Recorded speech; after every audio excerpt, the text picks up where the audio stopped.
The design of planned attacks on buildings inside the U.S. and how operatives were directed to carry them out. That is valuable information for those responsibility to protect the American people. He told us the operatives had been instructed to ensure that the explosives went off at a point that was high enough to prevent people trapped above from escaping. He gave us information that helped uncover Al-Qaeda cells' efforts to obtain biological weapons. This is Building 7, a 47-story skyscraper that fell on the afternoon of September 11th. The government says that fire brought it down. However, 1,500 architects and engineers concluded it was a controlled demolition. Over 6,000 of my fellow service members have given their lives. And thousands of my fellow first responders are dying. I'm not a conspiracy theorist. I'm a structural engineer. I'm a New York City correction officer. I'm an Air Force pilot. I'm a father who lost his son. We're Americans, and we deserve... I lost my husband. My son. My uncle. My nephew. September 11th, 2001. Most people don't know a third tower fell that day. The government says fire brought it down. The collapse of World Trade Center 7 was primarily due to fires. I, along with 1,400 other architects and engineers, have found the government's conclusion to be physically impossible. Impossible. We need the truth about what happened that day. Go to rememberbuilding7.org. Why it fell, why it matters, and what you can do.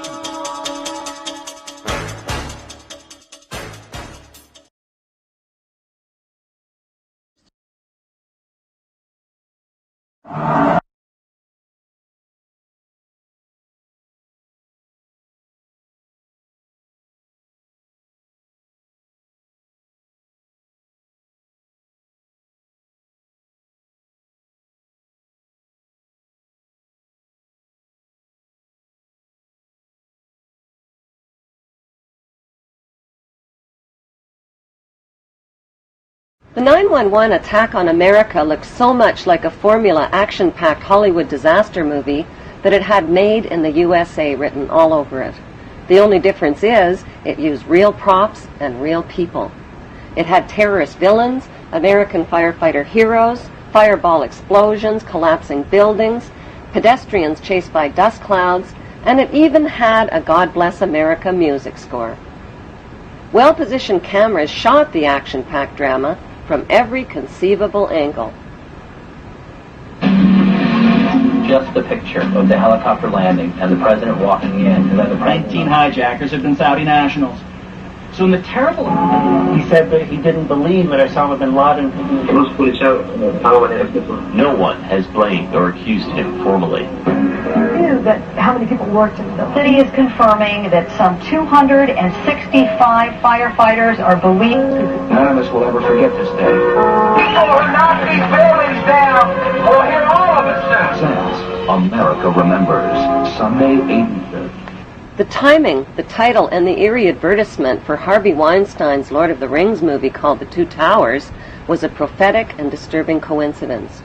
Profits from the Two Towers movie were small change compared to the 9/11 reality disaster movie, which has become the world's top-grossing production of all time. The only thing missing are the 9/11 producer, writer, and director credits. But it doesn't take an Enron accountant to figure out who's cashing in. During the first week, the 9/11 producers made a spectacular fortune just on the stock market alone. How? By knowing in advance that the stocks in airline and insurance companies associated with the 9/11 crash would fall in value. Using that inside information, they made negative bets on the stock market called put options. Put options are bets that a certain stock will fall in value by a certain date. It's big risk gambling, unless you've got inside information that can turn your bet into a sure thing. But that's illegal if you get caught at it. Put option bets on the decline in 9/11 related airline and insurance stocks skyrocketed by a whopping 600% just before 9/11, which means that somebody knew about the attacks before they happened. Who exactly were those somebodies?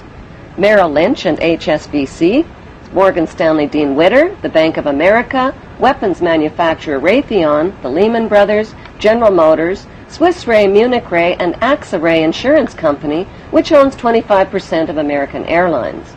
These insiders bought put options through Deutsche Bank. Most demanding clients trust Deutsche Bank to perform. Deutsche Bank, a passion.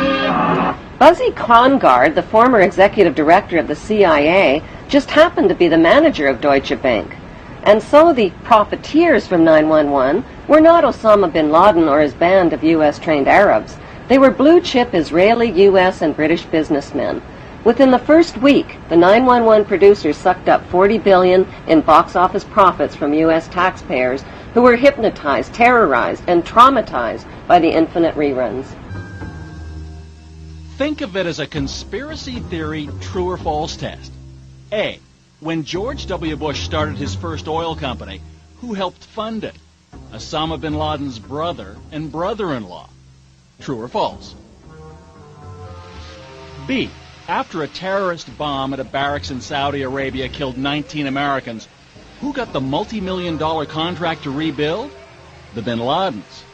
True or false? C. On the morning of September 11, 2001, who was in a meeting at the Ritz-Carlton Hotel in Washington? George Bush Sr. and Osama bin Laden's brother. True or false? Actually, the answer could be D, all of the above. Because believe it or not, as far-fetched as they sound, each and every one of those things, the bin Laden link to the Bush Oil Company, the bin Laden construction contract after the terrorist bomb, and the bin Laden-Bush meeting on 9/11, is true. Many of the facts surrounding the events of 9/11 point to a cover-up, like the fact that the Bush administration ignored all of the advance warnings of the 9/11 attacks. Warnings from FBI agents like Colleen Rowley and from the famous Phoenix memo were not only ignored, they were suppressed.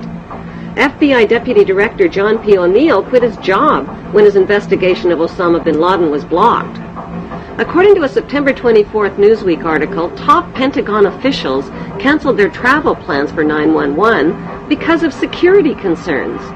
While the American public were sitting ducks, all of America's political, military, and corporate VIPs were kept out of harm's way. 2 Muslims accused of the 9/11 hijackings took their flight training at Rudy Decker's Huffman Aviation School in Florida. Rudy Decker's is linked to the CIA and drug smuggling through Carib Air and Britannia Aviation, which shared the same small Venice airport with Decker's. The media reported that on the night before the attacks, accused ringleader Mohammed Atta and 2 other Muslim hijackers got drunk, fondled naked dancers in a Florida strip club called Shuckums, forgot their business card and their Quran holy book at the bar, publicly bashed America, and loudly boasted about impending bloodshed the next day. Would devoted and highly secretive Muslim hijackers risk their planned mission by attracting so much negative attention? And why were they in Florida instead of Boston the night before their suicide flights? On the early morning of September 11th, 19 Muslim men well known to intelligence and security agencies supposedly waltzed past airport security checks, boarded 4 passenger planes, and turned them into deadly missiles without even a hitch.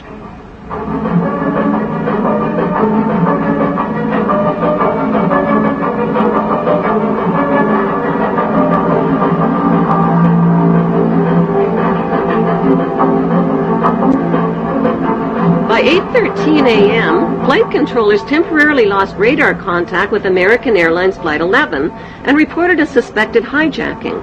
Even though Andrews Air Force Base is only 10 minutes from Washington, emergency response fighter jets took close to an hour instead of the typical 15 minutes to scramble and begin searching for the hijacked planes. By then, it was too late. President Bush already knew about the first Flight 11, which occurred at 8:46 a.m., when he sat down to chat with school kids at Booker Elementary School.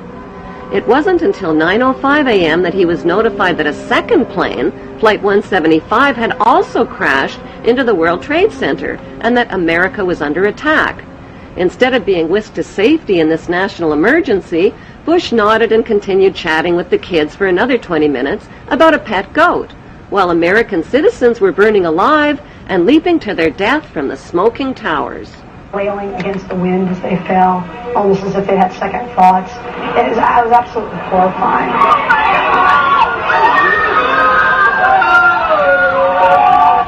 And you don't have to be a conspiracy theorist to wonder exactly what President George W. Bush knew about the attack, and when he knew it. According to the official White House version, it was at this moment in a Florida classroom that Bush learned the second plane had hit the World Trade Center and that the U.S. was under attack. But here's what George Bush himself said almost 3 months later when asked about September 11th. I was sitting outside the classroom waiting to go in, and I saw an airplane hit the tower of a TV. You know, the TV was obviously on, and I used to fly myself, and I said, well, there's one terrible pilot. And I said it must have been a horrible accident. But I was whisked off there. I didn't have much time to think about it. Now, wait a minute. George Bush was told about the second plane while he was inside the classroom. So you just heard him describe seeing the first plane crash on television that day. But that's impossible. No one saw the first plane crash on TV on September the 11th because the videotape of it didn't surface until the next day. At 9:55 a.m., President George W. Bush took off in Air Force One with no escort or protection from fighter jets and circled around for the next hour. Why was the president's plane airborne and unescorted for an entire hour while hijacked planes were roaming the skies? The inexperienced hijacker pilots who took only a simulated flying course reportedly flew the third hijacked plane, Flight 77, into a Top Gun 270-degree turn, bypassed the offices of the Joint Chiefs of Staff, and crashed into an insignificant part of the Pentagon that was under renovation. Emergency response Air Force fighter jets were finally airborne when a fourth hijacked plane, Flight 93, crashed into a field in Pennsylvania at 10:06 a.m. The media reported that passengers overpowered the hijackers, but nearby residents saw U.S. fighter jets overhead and gave eyewitness reports of debris falling from the sky. That debris was found 8 miles away, indicating that the plane had been shot down. Within hours of the 911 hijackings, a massive Blame the Muslims campaign was launched by CNN and the media and continues to this day. In less than 48 hours, the names and mugshots of 19 accused Muslims were flashed across TV screens. If government investigators knew nothing, how did they identify 19 Muslim men as the hijackers so fast? Government investigators knew nothing. How did they identify 19 Muslim men as the hijackers so fast from fake passports and with no DNA evidence? How could Muhammad Atta's passport survive the fireball explosion that supposedly cremated him, fly out of his pocket, fly out of the incinerated plane, flutter to the ground into 2 feet of debris, and end up in readable condition in the hands of investigators, all within 48 hours? Why did 19 Muslim men even need passports on domestic flights? How were passports found but not the plane's voice recorders? Why did the hijackers need passports they would never use again after their suicide flights? And why were the 19 accused Muslims not under surveillance on 911 if they were so easy to identify? The suitcase of accused ringleader Muhammad Atta was never loaded onto the hijacked plane and conveniently fell right into the hands of investigators. It was jam-packed with incriminating evidence, including a Quran, a how to fly a commercial airplane video, and a fuel consumption indicator. Why would a hijacker about to die on a suicide mission pack a suitcase? It seems Muhammad Atta was a very forgetful ringleader who carried around a lot of Quran holy books. He reportedly forgot one Quran in a Florida strip club, another in a rental car, and still another one in his lost suitcase at the airport. More incriminating evidence of flight manuals written in Arabic were found within hours of the attacks in parked rental cars at the airports. Why didn't the terrorists take a taxi to the airport? Can they be that smart and that stupid at the same time? The conspicuous trail of planted evidence continued 3 weeks after the 911 attacks, when anthrax letters killed 5 people and were clearly worded to throw the blame on Muslims. Death to America, death to Israel, Allah is great. It has since been proven that the anthrax came from a U.S. Army lab and was never mailed by Muslims. Were the 19 Muslims accused of the hijacking set up as patsies and framed? If so, who set them up? Right after the attacks, CNN deceptively and repeatedly showed an airport security video of Muhammad Atta. CNN neglected to tell viewers that the video showed Mohammed Atta boarding a plane at Portland, Maine, not the hijacked plane. There are no airport security videos of any of the 19 accused Muslims boarding any of the hijacked planes. Right after the 9/11 attacks, CNN reported that the U.S. government had a tape recording of Osama bin Laden telling his mother that something big was about to happen and that she wouldn't be seeing him for a while. CNN later acknowledged that the report was false.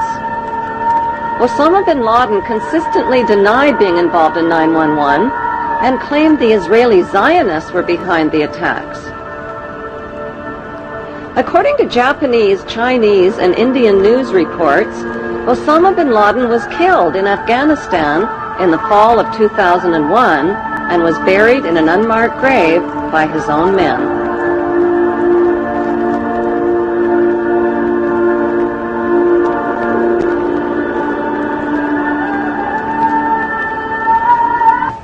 Following the money trail, Osama bin Laden. Army sources telling me, even via Iraq, via other places overseas, we know where he is. We're on him. It's just a matter of time. Do you agree with that? I believe he's dead. Really? I'm 98% positive that we killed him in December of 2001 during the Tor War campaign. I've seen no proof of life since then, regardless of these tapes that are cobbled together. On Halloween 2004, just before the U.S. presidential election, this man, dressed in an Osama bin Laden costume, confessed to the 9/11 attacks, scared American voters, and tricked them into treating George Bush to another 4 years in the White House. Zionist extremists believe that Hebrew Jews are God's chosen race of people with a God-given right to the land of Israel. The Muslim world and millions of Europeans, including Germany's former Minister of Technology, Andreas von Bülow, believe that Zionist extremists staged the 9/11 attacks on America to ignite the war on terrorism. That war has targeted Israel's Muslim enemies and is being fought and paid for with the blood, the lives, and the tax dollars of terrorized American citizens.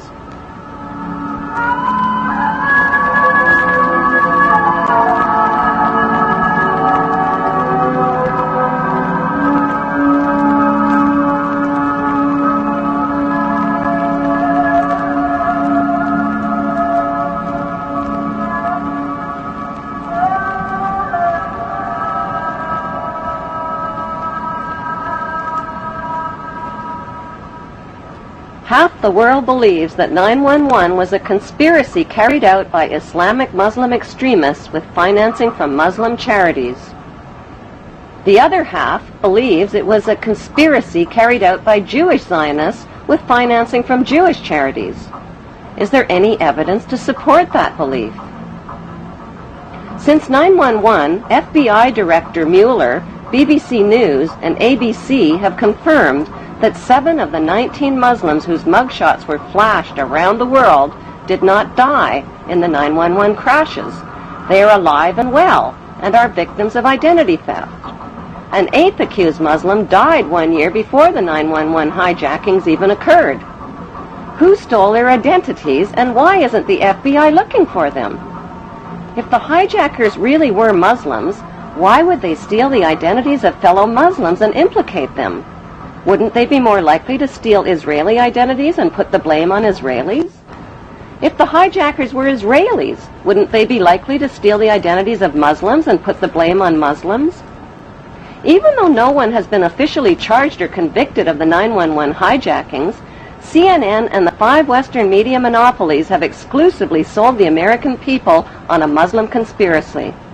Unfortunately, the only eyewitnesses capable of positively identifying the hijackers died on board the hijacked planes. Before flight attendant Amy Sweeney was killed on hijacked Flight 11, she picked up an airphone and reported that 4 Middle Eastern-looking men had hijacked the plane.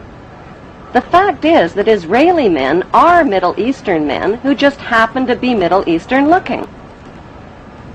The voice of the hijacker heard from the hijacked plane's voice recorder reveals that the accent of the hijacker matches an Israeli Hebrew accent.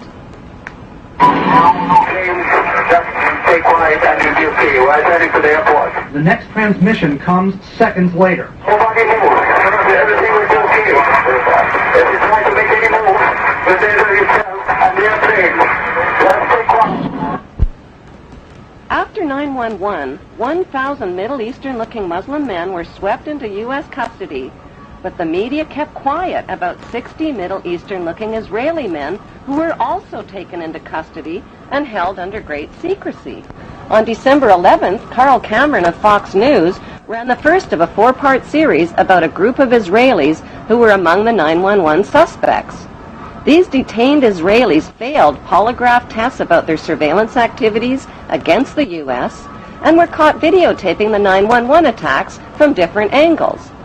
Fox News also reported that the evidence linking these Israelis to 9/11 was classified, but a leaked 61-page report from the U.S. government's Drug Enforcement Agency revealed that another 120 Israelis, posing as artists, were also rounded up right after 9/11. Carrying counterfeit visas and green cards, the Israelis admitted that they served in the Israeli army in explosives, electronic, and military intelligence units. Did Middle Eastern-looking Israelis who were detained as suspects after 9/11 steal the identities of the accused Muslims? The leaked DEA report revealed that Israelis with Israeli military backgrounds had posed as artists and lived on Sheridan Street in Hollywood, Florida, just down the street from Mohammed Atta and 3 other accused Muslims. On August 18th, 1 month before the 9/11 attacks, a New York Times article by reporter Sheila K. Dewan described a group of 4 foreign artists who smuggled their way into the World Trade Center just months before 9/11. The artists occupied studio space free of charge on the 91st floor with 14 other artists and claimed to be writing a book called The Bee Thing. They also claimed that they constructed a temporary balcony on the 91st floor as a prank. Somehow, these so-called artist pranksters escaped the attention of the World Trade Center's heavy security companies. George W. Bush's brother, Marvin Bush, just happened to be the director of Securicom, which provided electronic security for the World Trade Center. By some mysterious coincidence, Marvin Bush's company also provided electronic security for 911's United Airlines and 911's Dulles Airport. So what were 18 foreign artists really doing living free of charge in one of the world's most expensive rental spaces? Many top engineering and demolition experts believe that the Twin Towers were rigged with explosives which caused the buildings to implode vertically in a typical controlled demolition. The reason the collapsing buildings looked like a controlled demolition, say experts, is because they were a controlled demolition. Photos and video recordings confirm that explosions occurred at the base of the 2 towers as well as in Building 7 before they fell. On September 24th, firefighter Louis Caccioli told People Weekly point blank,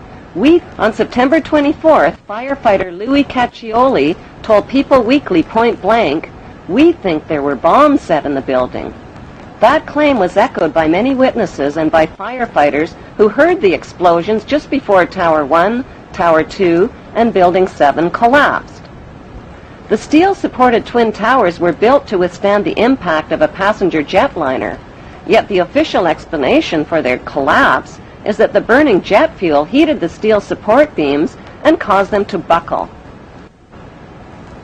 Expert independent investigators insist that it's impossible for jet fuel burning in oxygen to melt steel, and that most of the jet fuel burned up outside the buildings in clearly visible fireballs.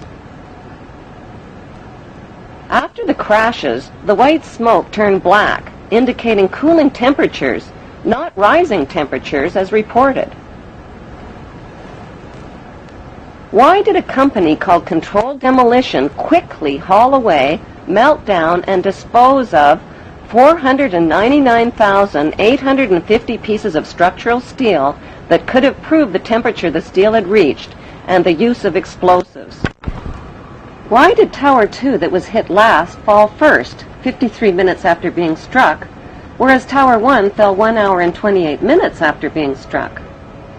An even bigger mystery is why Building 7, owned by Larry Silverstein, collapsed much later on in the afternoon, even though it had never even been hit.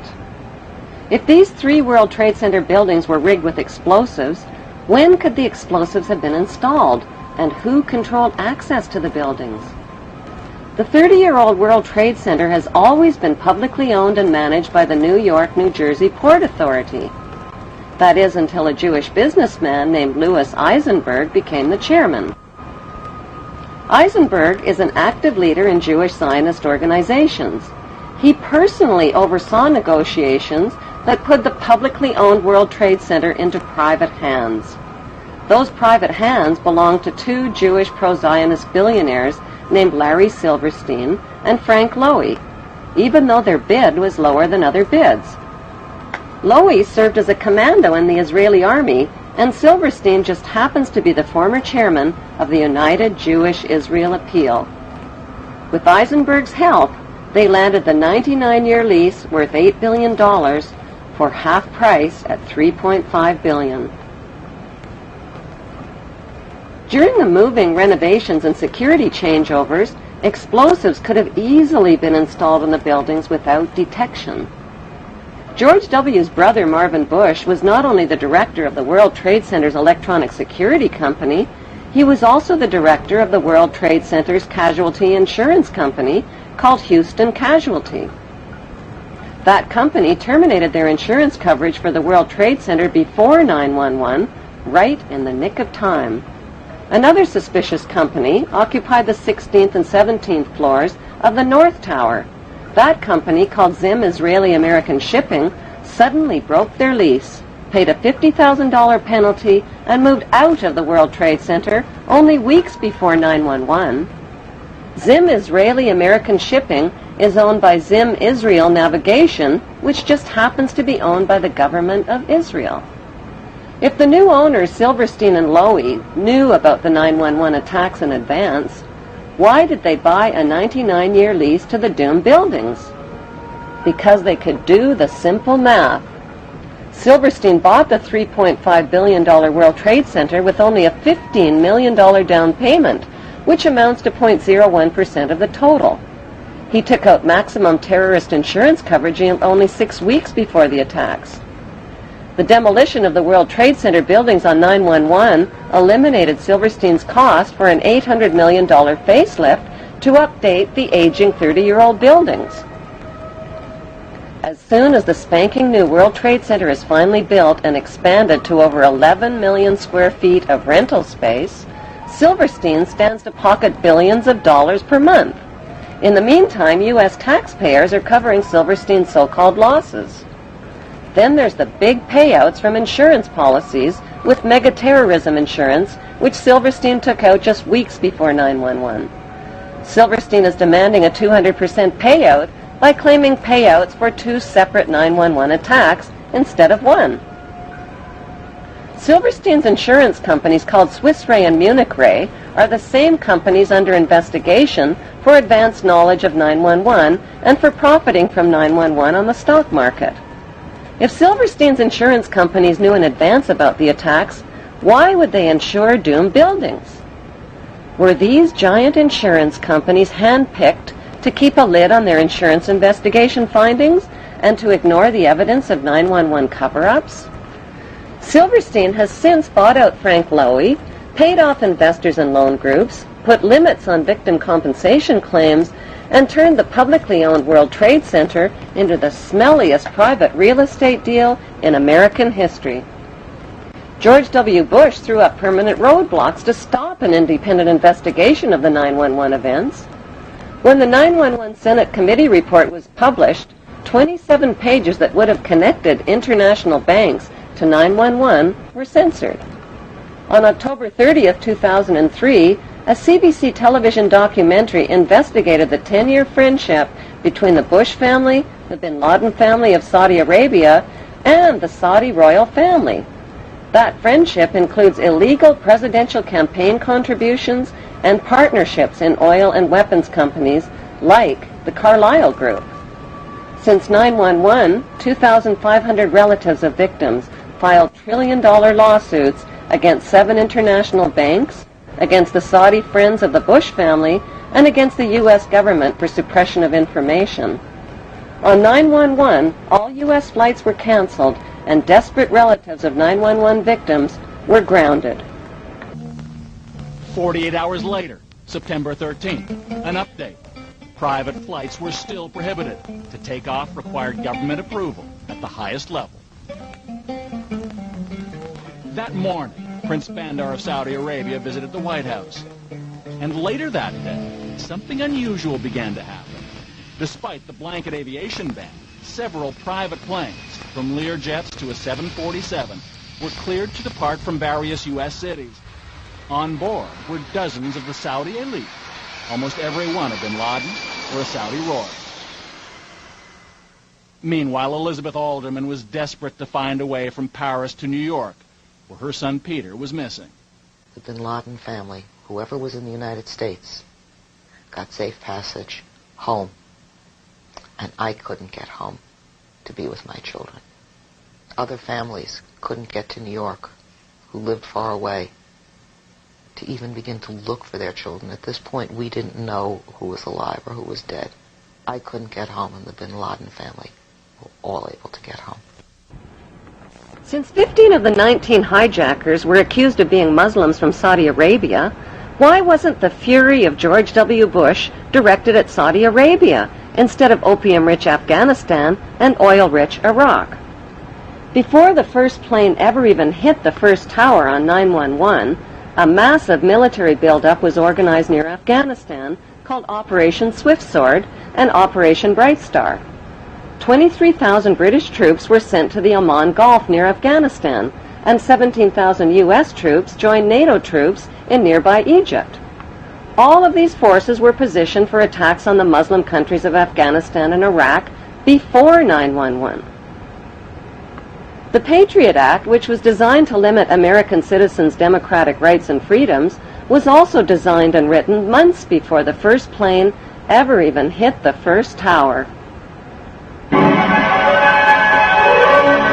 So who exactly are the producers of the 9/11 reality disaster movie that collected billions from insider stock market trades, $200 billion and counting from terrorized U.S. taxpayers, and gazillions of dollars from the conquest of Iraq's oil fields and Afghanistan's opium fields? Contrary to popular opinion, the producers of 9/11 are not practicing Jews. And contrary to popular opinion, the producers of 9/11 are not practicing Muslims.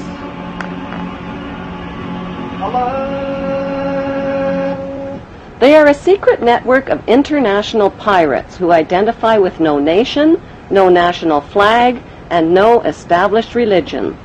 Their flag is the skull and crossbones, and their god, G-O-D, spells gold, oil, and drugs. It is important to understand the difference between the term Jews, Hebrews, and Zionists. It is important to understand the difference between the term Jews, Hebrews, and Zionists. The majority of the world's Jewish population are honest, caring, honorable people who practice Judaism, follow religious tradition, and embrace good moral values. The term Hebrew refers to the Hebrew language. It also refers to the Hebrew people who are the ethnic descendants of the original 12 tribes of Israel.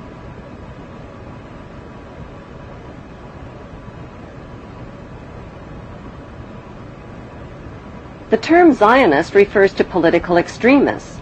Zionists believe that the Hebrews are God's chosen race of people and that the Hebrews have a right to the land of the Muslim Palestinians. Why? Because according to the Bible, God said so. These Zionist extremists represent only a small minority of Jews and Hebrews. Christians who support Israel's theft of Palestinian land are called Christian Zionist extremists. Their goal is to help fulfill the prophecies of the Bible story. Countless millions of Americans are reading a series of novels called Left Behind. They're topping bestseller lists all over the country, and they're being made into movies. They chronicle apocalyptic times. The setting is the 21st century, complete with warplanes and TV correspondence. This is Buck Williams reporting live from Israel. I am standing in the middle of an all-out attack. But the plot is ripped from the pages of the Bible, so it all winds up here in Israel, where according to the book of Revelations, the final battle in the history of the future will be fought on this ancient battleground in northern Israel called Armageddon. It will follow 7 years of tribulation during which the earth will be shaken by such disasters that previous human history will seem like a day in the country.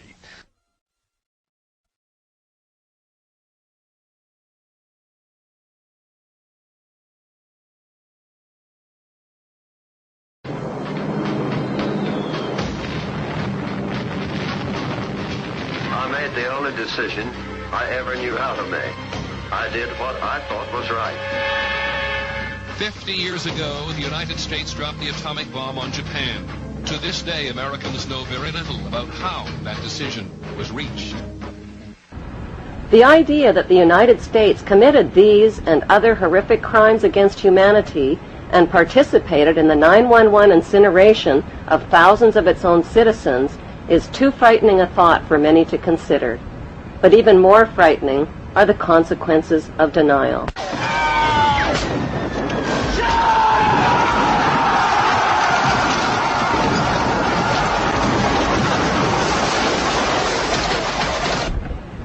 Did the world wars, revolutions, and big events of human history evolve naturally, or were they calculated and pre-planned? If they were pre-planned, who planned them, and what are they planning for the future of humanity? The answer to this puzzling question can be found within the boundaries of 3 of the world's most powerful cities. Those 3 cities belong to no nation and pay no taxes. They are Washington's District of Columbia, which is not part of the city of Washington or of the United States, the inner city of London, which is not part of London or England, and Vatican City, which is not part of Rome or Italy. These cities, called city-states, have their own independent flag, their own separate laws, and their own separate identity.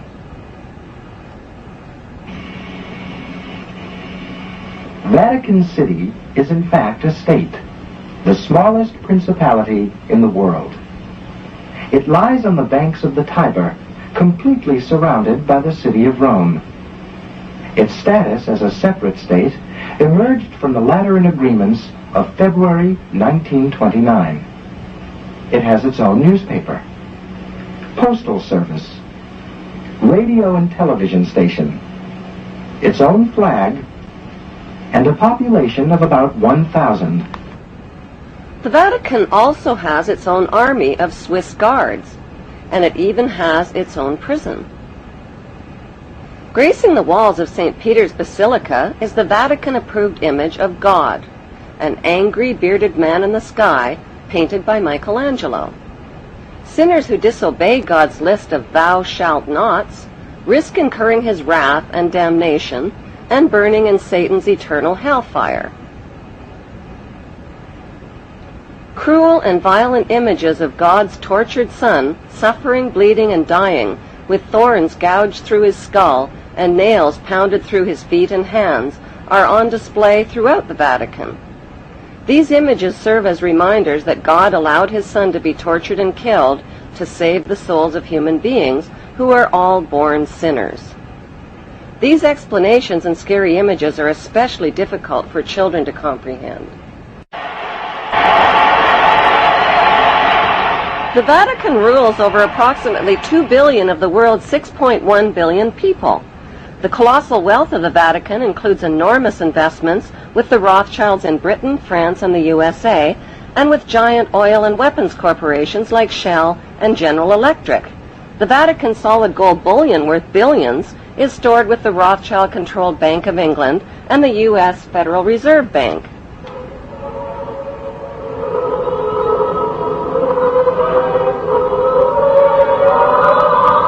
The Catholic Church is the biggest financial power, wealth accumulator, and property owner in existence, possessing more material wealth than any bank, corporation, giant trust, or government anywhere on the globe. The Pope, who is the visible ruler of this colossal global wealth, is one of the richest men on earth. While 2/3 of the world earns less than $2 a day, and 1/5 of the world is underfed or starving to death, the Vatican hoards the world's wealth, profits from it on the stock market, and at the same time preaches about giving. How did the Pope and Vatican accumulate all that wealth over the millennium? One method was to put a price tag on sin.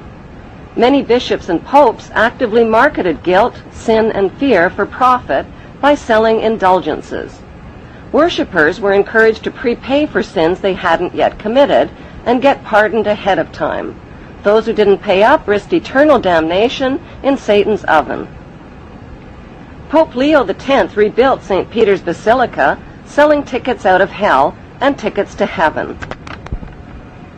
During the Dark Ages, the Catholic Church not only hoarded the wealth they collected from the poor, but hoarded knowledge. They kept the masses ignorant and in the dark by denying them a basic education.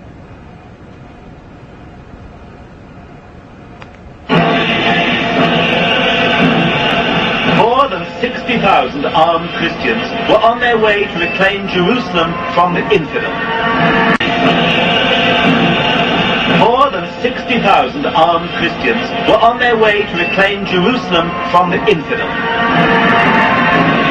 Between 1095 and 1291 AD, the Pope launched 7 bloodbaths called the Christian Crusades, torturing, burning, beheading, and mass murdering hundreds of thousands of Muslims and Jews in the name of God. The Pope's brutal soldiers were called Knights Templar, or Knights of the Temple of Solomon, and evolved into today's secretive brotherhood called the Freemasons. Between 1450 and 1700 AD, the Catholic Church followed up their holy terror with the Inquisition. Based on rumors of practicing witchcraft, the Catholic Church hunted down, tortured, and burned alive millions of innocent women at the stake.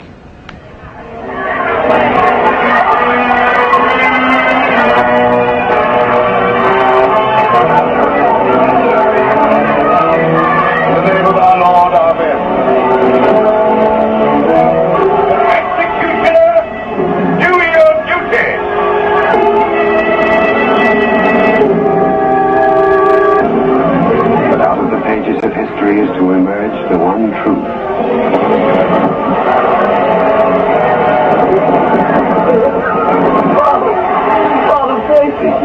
And may the angels lead thee into paradise. During World War II, the Vatican was criticized for supporting Hitler and his Nazi regime.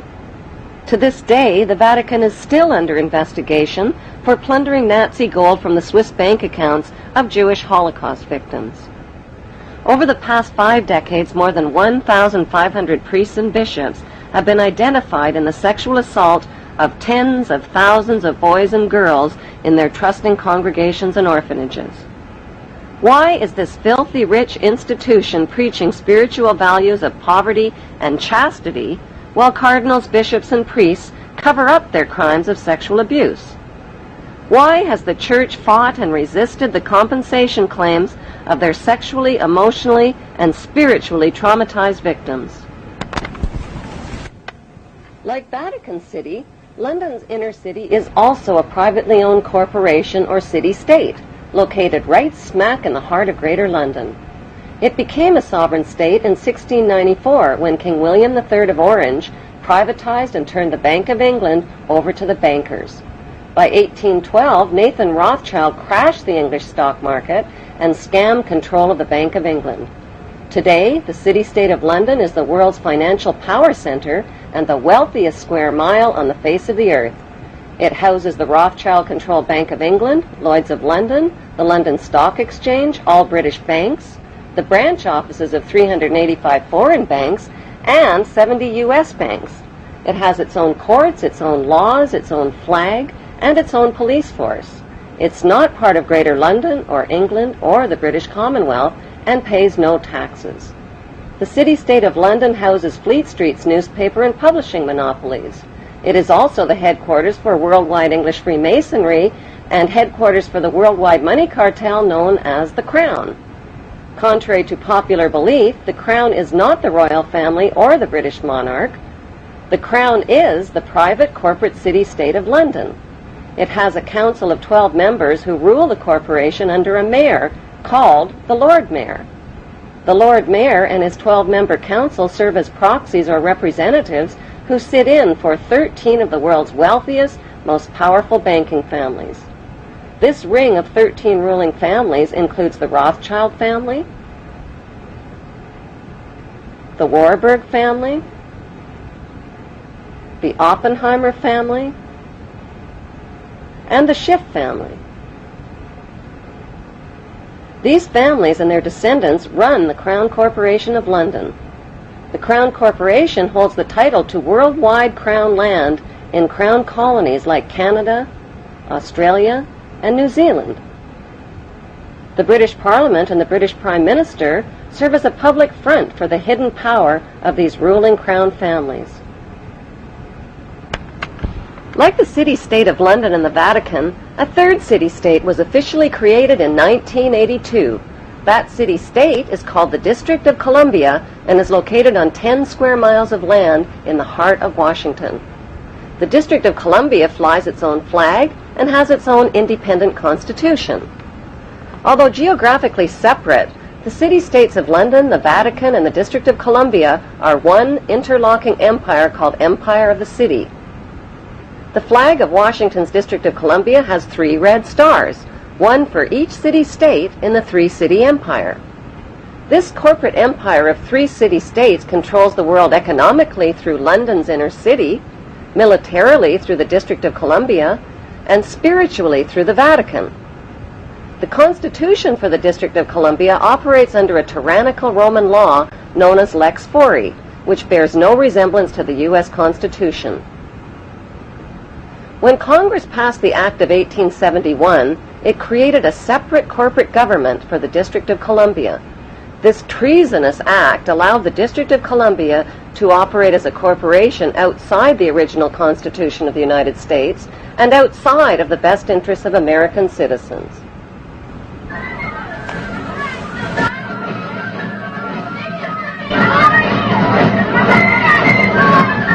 A sobering study of the signed treaties and charters between Britain and the United States exposes a shocking truth. The United States has always been, and still is, a British Crown colony. King James I was famous not for just changing the Bible into the King James Version, but for signing the First Charter of Virginia in 1606. That charter granted America's British forefathers a license to settle and colonize America. The charter also guaranteed that future kings and queens of England would have sovereign authority over all the citizens and colonized land in America stolen from the Indians. After America declared its independence from Great Britain, the Treaty of 1783 was signed. That treaty specifically identifies the King of England as the Prince of the United States and contradicts the belief that America won the War of Independence. Although King George III of England gave up most of his claims over his American colonies, he kept his right to continue receiving payment for his business venture of colonizing America. If America had really won the War of Independence, they would never have agreed to pay debts and reparations to the King of England. When Congress passed the 13th Amendment to the Constitution, the U.S. President was made subservient to the King of England. The 13th Amendment is called the Title of Nobility Amendment and forbids U.S. presidents and their officials from using royal titles like king or prince or baron. For some mysterious reason, the 13th Amendment, which was ratified in 1810, no longer appears on current copies of the Constitution. America's blood-soaked War of Independence against the British bankrupted America and turned its citizens into permanent debt slaves of the king. In the War of 1812, the British torched and burned to the ground the White House and all U.S. government buildings and destroyed ratification records of the U.S. Constitution. 1 century later, a corrupt U.S. Congress committed the biggest theft in world history. They passed Paul Warburg's Federal Reserve Act in 1913, handing over America's gold and silver reserves and total control of America's economy to the Rothschild banksters. Most Americans still believe that the Fed or Federal Reserve is the government. It is not. The Fed is a privately owned banking system whose majority Class A shareholders are the Rothschilds, Warburg's, Kuhn and Loeb, J.P. Morgan, Rockefeller, Israel Seif, and the Lehman Brothers. This private banking cartel is the Fed and is never audited and never pays taxes. They print and design America's money, which displays their symbols of an Egyptian pyramid, a Masonic all-seeing eye, and the words "In God We Trust." Who exactly is the God they trust? They also collect American taxpayers' money through the IRS. Then they loan it back again with interest to pay for roads, bridges, and other public works.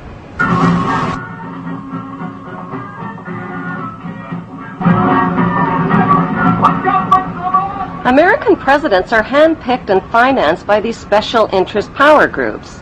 Like George W. Bush, John Forbes Kerry, whose initials are JFK, is a member of Yale University's Skull and Bones Brotherhood.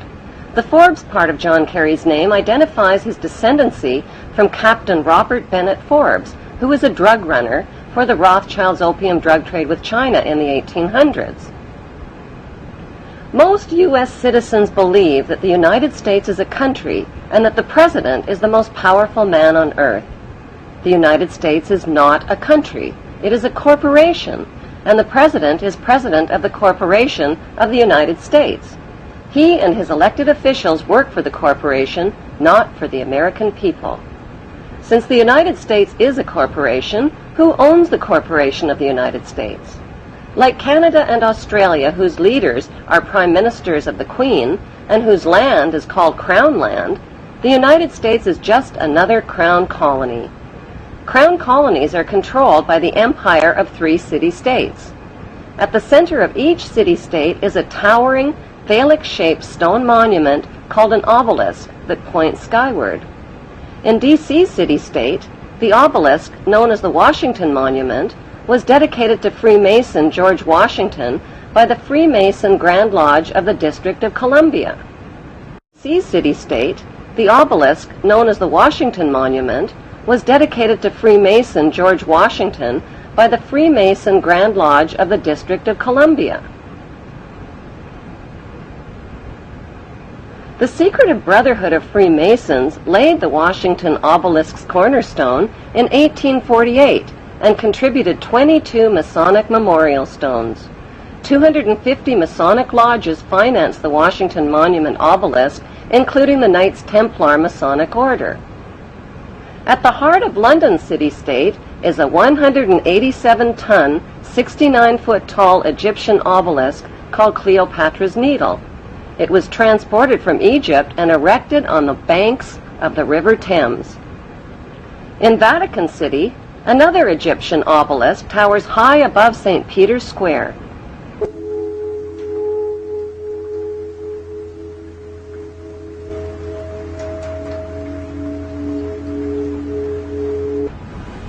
What exactly is an obelisk? Obelisks are phallic-shaped monuments honoring the pagan sun god of ancient Egypt called Amun-Ra. The spirit of this pagan god is said to reside within the obelisk. Obelisks symbolize the phallus and fertility. At the base of the obelisk is a sunwheel circle symbolizing the vagina. Together, they depict male and female sexual union. Worshippers of Amun believe Amun is the supreme god and creator of all things, and can transform himself into other gods, like Osiris, the god of the underworld, or Seth, the god of evil and chaos. Since vowels were interchangeable in the biblical Hebrew language, Amun can be spelled A-M-E-N, A-M-O-N, O-M-O-N, or A-M-U-N. Today, Amun is one of the most popularly used words in the entire world. It is used in all languages by Christians, Muslims, Hindus, and Jews at the end of prayer. Without realizing it, people all over the world are praising Amun. The Old Testament of the Bible is the holy book of both Christians and Jews. Amun is repeated over and over again throughout the Bible and is hidden within the word testament. The word Amun literally means the hidden one. Many are fooled into believing that Amun means so be it or truly, but in Kings 1 verse 36 of the Old Testament, Amun is identified as the Lord God of my Lord.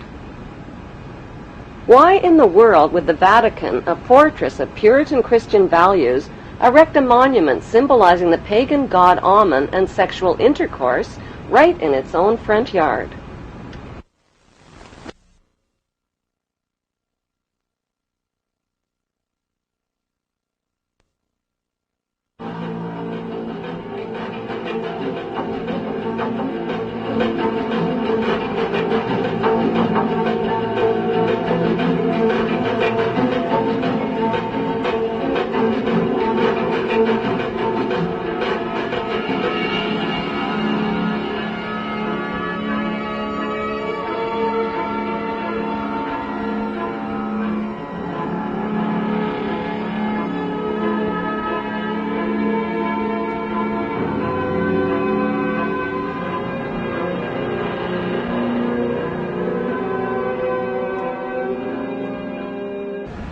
Bloodshed between the Israeli Jews and the Palestinian Muslims is routinely reported by the Western news media.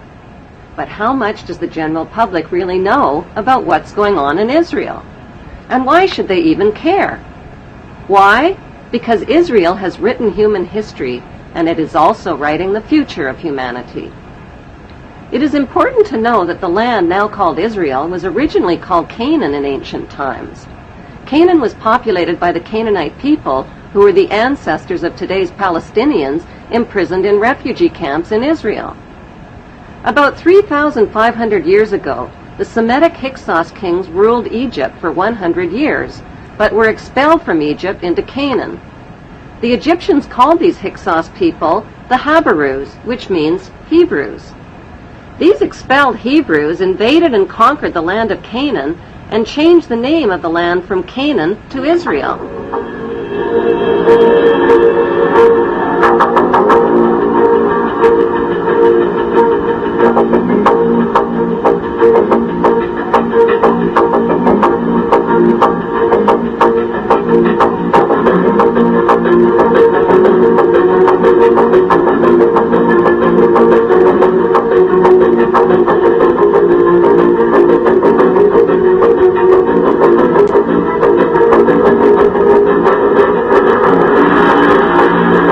In 135 AD, the name was once again changed to Palestine after the Romans conquered the land.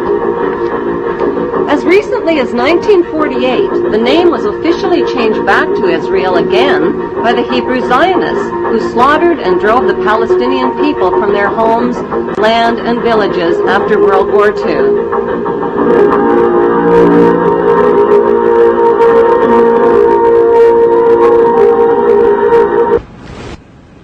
The best way to understand what's really going on in the world today is to journey back in time and dig up the ancient secrets of the past.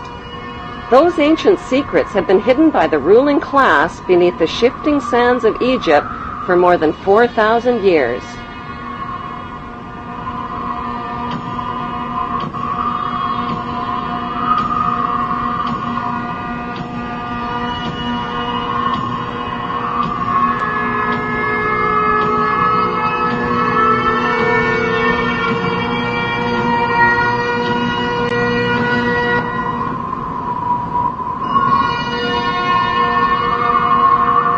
Historian travel guides like Josephus, Herodotus, and Manetho, as well as writers like David Rohl, Ralph Ellis, and Niels Peter Lemke, provide flashlights into the past.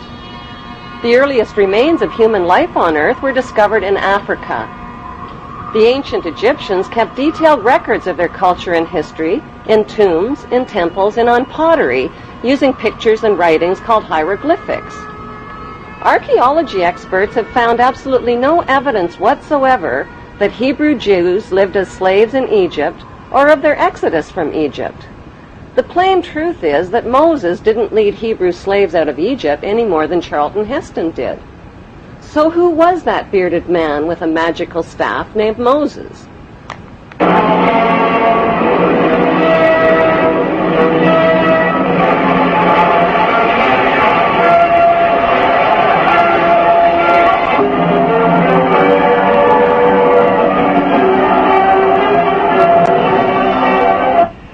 There is not one shred of archaeological evidence for the existence of Moses or of any of the Bible's main cast of Hebrew characters, from Abraham to Jacob to Joseph to King David to King Solomon. There is, however, plenty of evidence for the existence of Egyptian pharaohs who these biblical characters are based on. The Bible's Old Testament has carefully covered up the connection between the Egyptian pharaohs and the Hebrew patriarchs by mixing up historical facts with myths and legends. The job of archaeology experts and historians is to separate fact from fiction. Modern archaeologists have confirmed that the Hebrews were not a race of people as once thought. They were a Semitic and Asiatic class of foreign workers who migrated into Egypt from neighboring lands in search of work as craftsmen and builders. As their population multiplied over hundreds of years, they contributed to Egyptian technology, worshipped Egyptian gods, intermarried with Egyptian nobility, and gradually rose to positions of power and wealth in Egypt. The Bible story of the Hebrew Jews begins with Abram, who was born north of Canaan in the town of Ur around 2055 BC. Abram married his beautiful sister Sarai. At God's command, the incestuous couple changed their names to the Egyptian names of Abraham and Sarah and migrated to Egypt. Once in Egypt, Abraham turned his sister wife Sarah over to the Pharaoh as his harem sex slave and was rewarded with gold and silver. Abraham received covenants or promises from God. God promised to make his name great and to make a great nation for him. God also made a circumcision covenant with Abraham, commanding him to mark the flesh of his people and slaves by cutting off the protective foreskin of their penises. Circumcision was a painful barbaric custom that was introduced into Egypt near this same time and has survived to this day. It is the unnecessary mutilation of the genitals of little boys and implies that God made a mistake in design. This mutilation custom has more to do with a mark of Hebrew ownership than with hygiene. In the continuing Bible story, Abraham married an Egyptian woman named Hagar because his sister wife Sarah couldn't conceive, but at age 90, Sarah finally gave birth to a son named Isaac. Following God's order to sacrifice his son, Abraham hog-tied Isaac and picked up a knife to kill him. Just as Abraham was about to plunge the knife into Isaac, he learned God was only kidding.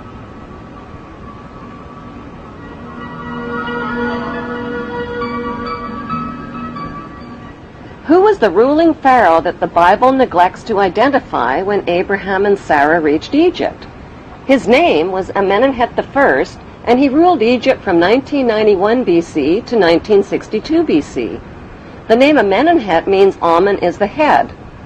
Besides Pharaoh Amenemhet and biblical Abraham living in the same place at the same time, the name Amenemhet means Amen is the head. Besides Pharaoh Amenemhet and biblical Abraham living in the same place at the same time, is there any other evidence connecting biblical Abraham to Pharaoh Amenemhet I? According to Egyptian history, Pharaoh Amenemhet I was not of royal blood, and his family origin is unknown. Egyptology experts believe he seized the throne of Egypt after murdering Pharaoh Mentuhotep.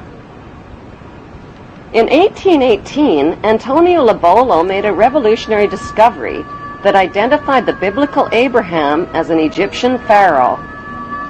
During Lobolo's excavations in the Egyptian Valley of the Kings, he exhumed 11 Egyptian mummies along with rolls of papyri inscribed with hieroglyphic writings and drawings. One of those drawings was interpreted by Mormon Joseph Smith and his Egyptologists as Abraham sitting on the pharaoh's throne. Abraham's name was also deciphered on a roll of papyrus.